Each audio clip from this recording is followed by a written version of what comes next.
जय दुर्गे पौराणिक समाधान चैनल में आपका स्वागत है। आज हम कार्तिक मास महात्म्य कथा अध्याय 34 का पाठ करेंगे।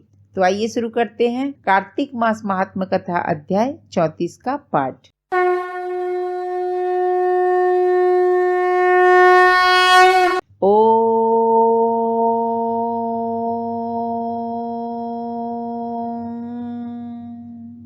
श्री गणेशाय नमः। मधुसूदन भगवान की जय।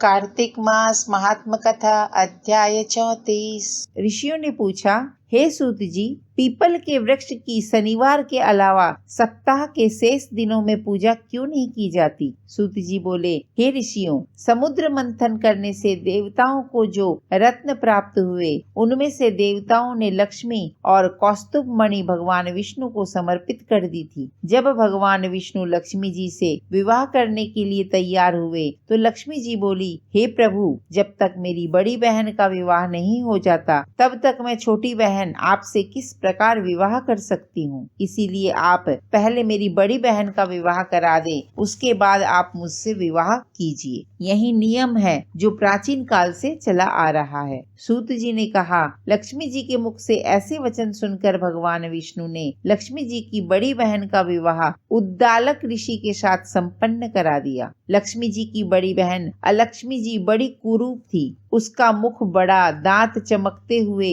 उसकी देह वृद्धा की भांति, नेत्र बड़े बड़े और बाल रूखे थे। भगवान विष्णु द्वारा आग्रह किए जाने पर ऋषि उद्दालक उससे विवाह करके उसे वेद मंत्रों की ध्वनि से गुंजाते हुए अपने आश्रम ले आए। वेद ध्वनि से गुंजित हवन के पवित्र धुएं से सुगंधित उस ऋषि के सुंदर आश्रम को देखकर अलक्ष्मी को बहुत दुख हुआ। वह महर्षि उद्दालक से बोली, चूंकि इस आश्रम में वेद ध्वनि गूंज रही है, इसीलिए यह स्थान मेरे रहने योग्य नहीं है। इसीलिए आप मुझे यहाँ से अन्यत्र ले चलिए। उसकी बात सुनकर महर्षि उद्दालक बोले, तुम यहाँ क्यों नहीं रह सकती और तुम्हारे रहने योग्य अन्य कौन सा स्थान है, वह भी मुझे बताओ। लक्ष्मी बोली, जिस स्थान पर वेद की ध्वनि होती हो, अतिथियों का आदर सत्कार किया जाता हो, यज्ञ आदि होते हो, ऐसे स्थान पर मैं नहीं रह सकती। जिस स्थान पर पति पत्नी आपस में प्रेम से रहते हो, पितरों के निमित्त यज्ञ होते हो, देवताओं की पूजा होती हो, उस स्थान पर भी मैं नहीं रह सकती। जिस स्थान पर वेदों की ध्वनि न हो, अतिथियों का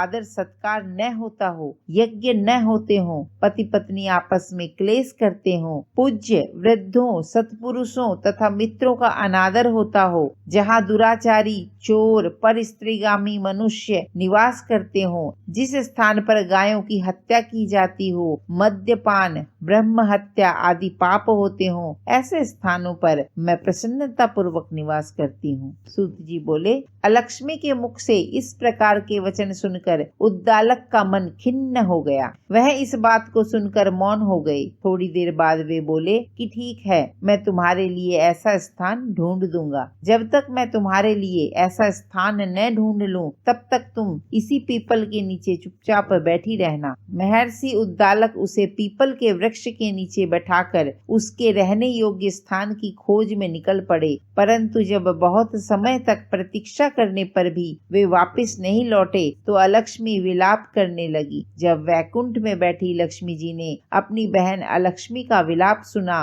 तो वे व्याकुल हो गई। वे दुखी होकर भगवान विष्णु से बोली, हे प्रभु, मेरी बड़ी बहन पति द्वारा त्यागे जाने पर अत्यंत दुखी है। यदि मैं आपकी प्रिय पत्नी हूँ तो आप उसे आश्वासन देने के लिए उसके पास चलिए। लक्ष्मी जी की प्रार्थना पर भगवान विष्णु लक्ष्मी जी सहित उस पीपल के वृक्ष के पास गए जहाँ अलक्ष्मी बैठकर विलाप कर रही थी। उसको आश्वासन देते हुए भगवान विष्णु बोले, हे अलक्ष्मी, तुम इसी पीपल के वृक्ष की जड़ में सदैव के लिए निवास करो, क्योंकि इसकी उत्पत्ति मेरे ही अंश से हुई है और इसमें सदैव मेरा ही निवास रहता है। प्रत्येक वर्ष गृहस्थ लोग तुम्हारी पूजा करेंगे और उन्हीं के घर में तुम्हारी छोटी बहन का वास होगा। स्त्रियों को तुम्हारी पूजा विभिन्न उपहारों से करनी चाहिए। मनुष्यों को पुष्प, धूप, दीप, गंध आदि से तुम्हारी पूजा करनी चाहिए, तभी तुम्हारी छोटी बहन लक्ष्मी उन पर प्रसन्न होंगी। सूत जी बोले, ऋषियों,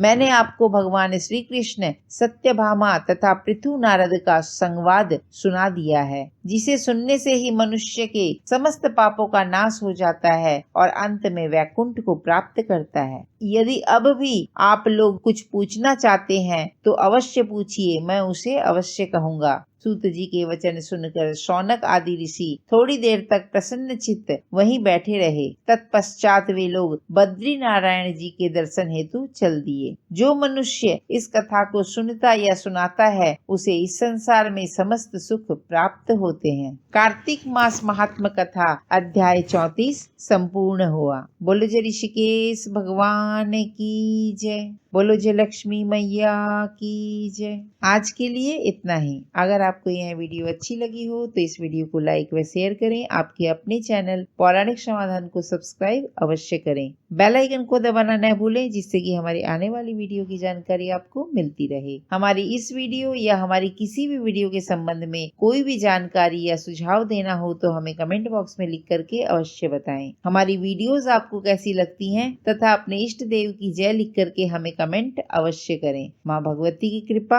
आप सभी भक्तजनों पर सदैव बनी रहे। जय दुर्गे।